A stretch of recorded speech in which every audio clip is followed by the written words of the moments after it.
दोस्तों, पानी में चलते एक से एक शानदार जहाज तो आपने देखे होंगे। कुछ जहाज तो इतने बड़े और खूबसूरत होते हैं कि उनसे नजरें ही नहीं हटती।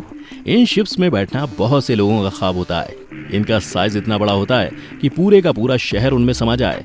तो ऐसे में इन्हें देखकर हम सबके दिमाग में कई तरह के सवाल आते हैं, जैसे ये बनते कैसे होंगे, इतने बड़े जहाज को पानी में कैसे उतारते हैं, और सबसे जरूरी बात, जब एक कील पानी में डूब जाती है तो ये इतने बड़े जहाज पानी में डूबते क्यों नहीं।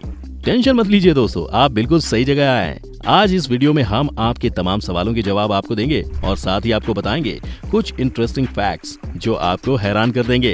तो चलिए शुरू करते हैं। नमस्कार दोस्तों, स्वागत है आपका द मिस्टिका लैंड पर।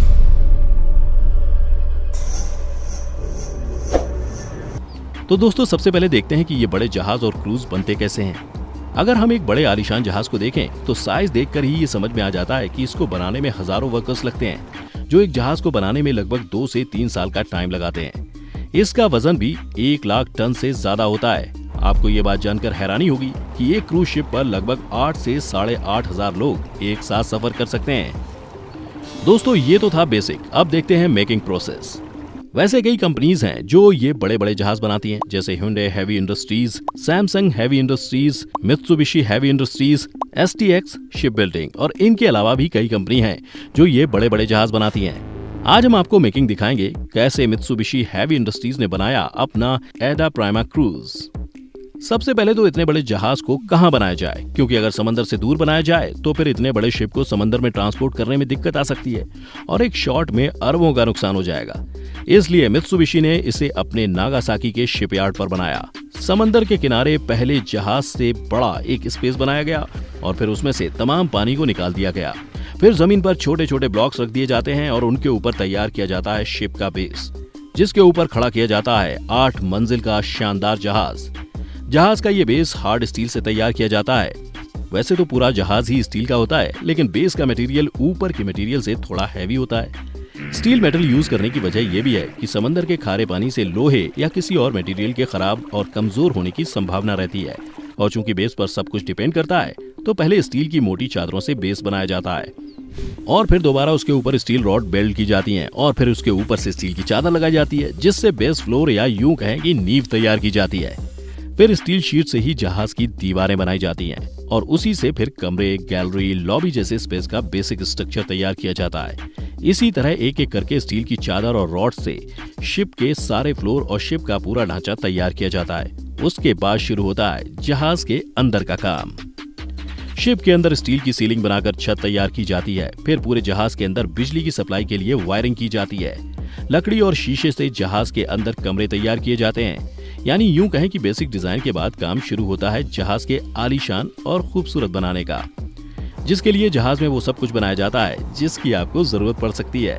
शिप को बनाने में लग्जरी का भी पूरा ख्याल रखा जाता है और साथ ही शिप के इंजीनियर आपकी सेफ्टी का भी पूरा ख्याल रखते हुए शिप को बनाते हैं। शिप का इंटीरियर इतना खूबसूरत होता है कि हर कोई देखता ही रह जाए। शिप के अंदर शानदार bedroom, bathroom, kitchen, gallery, lobby, pool, gym, casino, hospital, यहाँ तक कि शॉपिंग कॉम्प्लेक्स तक इतने दिलकश होते हैं कि देखने वाला पहली ही नजर में दीवाना हो जाए। कुल मिलाकर एक आलीशान क्रूज में वो हर चीज बनाई जाती है जो आपको किसी खूबसूरत शहर में मिलेगी। तभी तो लोग इन क्रूजों को पानी में चलने वाला आलीशान और खूबसूरत शहर भी बोलते हैं। और जब ये शानदार क्रूज बनकर तैयार हो जाता है तो इसके वेंटिलेशन के लिए शीशे का बड़ा सा जाल तैयार किया जाता है, जो शिप से बाहर तैयार होता है और बाद में उसे बड़ी क्रेनों की मदद से जहाज पर फिट कर दिया जाता है। इसके बाद जहाज में इंजन और ब्रॉन्ज का प्रोपेलर लगाया जाता है। ब्रॉन्ज का प्रोपेलर लगाने की वजह यह है, ब्रॉन्ज एल्यूमिनियम और सिलिकॉन का अलॉय होता है, जो कि खारे पानी में जंग नहीं पकड़ता। ये प्रोपेलर जितनी तेज घूमेगा, शिप उतना ही तेज चलेगा। इसीलिए कई बड़े शिप में एक से ज्यादा प्रोपेलर भी लगाए जाते हैं। उसके बाद जहाज की बॉडी पर जंग रोधक केमिकल लगाया जाता है ताकि समंदर के खारे पानी से जहाज को जंग न लगे, और फिर इसके ऊपर से जहाज पर प्रॉपर पेंट किया जाता है। उसके बाद जहाज को टेस्टिंग के लिए पानी में उतारा जाता है। टेस्टिंग के बाद जहाज को वापस वहीं पर लाया जाता है और जहाज में जो भी कमी मिलती है उसे ठीक किया जाता है और फिर सारा काम ओके होने के बाद जहाज पर डिजाइन और लोगो बनाया जाता है और इस तरह एक शिप बनकर तैयार हो जाता है। दोस्तों, ये तो थे कि शिप कैसे बनता है। अब सवाल ये आता है कि इतने बड़े जहाज को पानी में कैसे उतारते हैं, क्योंकि यहाँ पर एक छोटी सी गलती और ये समझ लो कि भाई गई भैंस पानी में। यहाँ भैंस का मतलब है कई 100 करोड़ रुपए। तो चलिए देखते हैं कि कैसे इन बड़े बड़े जहाजों को पानी में उतारा जाता है। जहाजों को समंदर या नदी में उतारने के लिए फ्लोटिंग आउट टाइप लॉन्चिंग तरीका सबसे आसान और सबसे कम खतरनाक है।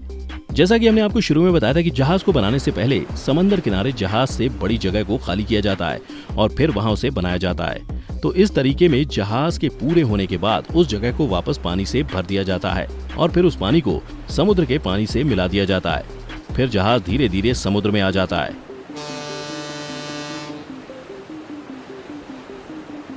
दोस्तों, ऐसे जहाज को इसके अलावा भी 3 तरीकों से पानी में उतारा जाता है, जिसमें सबसे पहला है ग्रेविटेशनल टाइप लॉन्चिंग। इस तरीके में जहाज को समुद्र के किनारे लाकर ट्रेन की पटरी जैसे स्ट्रक्चर पर सेट किया जाता है। फिर इस सेट की ऑयलिंग और ग्रीसिंग की जाती है ताकि फ्रिक्शन को कम किया जा सके और जहाज आसानी से फिसलकर समुद्र में चला जाए।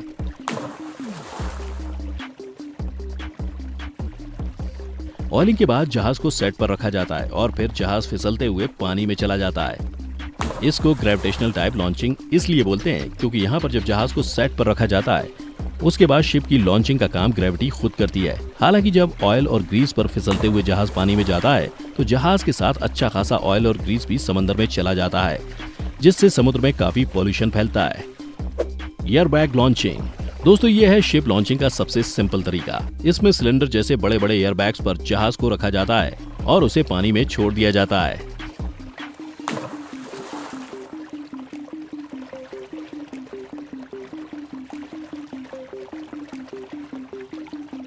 Mechanical type launching. दोस्तों, अब तक हमने जितने भी तरीके देखे ये उनमें सबसे खतरनाक है और इसी वजह से इस तरीके से बड़े जहाजों को पानी में नहीं उतारा जाता है क्योंकि उनके डूबने का खतरा ज्यादा होता है।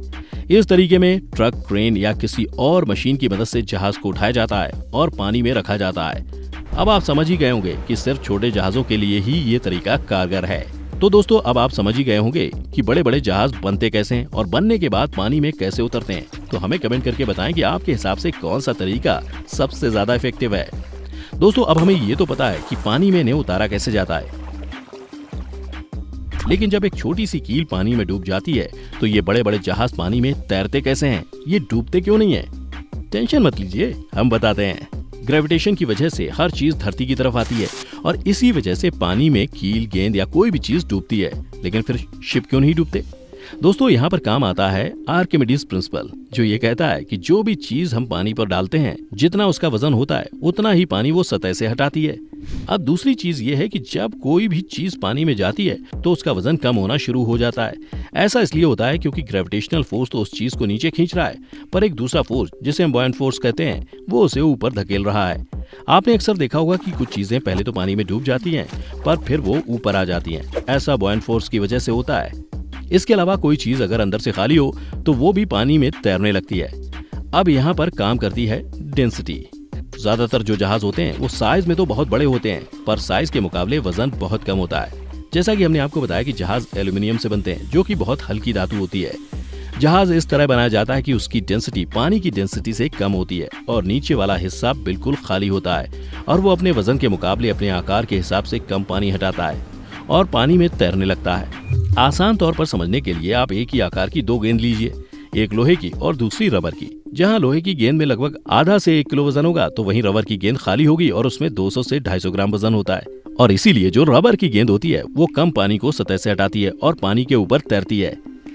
ऐसा ही होता है बड़े बड़े जहाजों के साथ। तो दोस्तों, अगली बार से जब आप जहाज को देखें तो उसके साइज और वजह दोनों को कंपेयर करना। दोस्तों, अब आप समझ गए होंगे कि जहाज कैसे बनते हैं, उन्हें पानी में कैसे उतारा जाता है और वो पानी में डूबते क्यों नहीं। हम उम्मीद करते हैं कि आपको तमाम सवालों का जवाब आपको मिल गया होगा, पर अगर अब भी आपका कोई सवाल बच गया है तो हमें कमेंट करके जरूर बताएं। दोस्तों, अगर आपको वीडियो पसंद आया हो तो वीडियो को लाइक कीजिए, साथ ही अपने दोस्तों के साथ भी इस वीडियो को शेयर करना मत भूलिएगा और हमारे चैनल की हर लेटेस्ट अपडेट के लिए सब्सक्राइब बटन पर क्लिक जरूर करें और बेल आइकन भी दबाएं। चलिए फिलहाल के लिए बस इतना ही, जल्द लौटेंगे एक नए वीडियो के साथ। आपका बहुत बहुत शुक्रिया।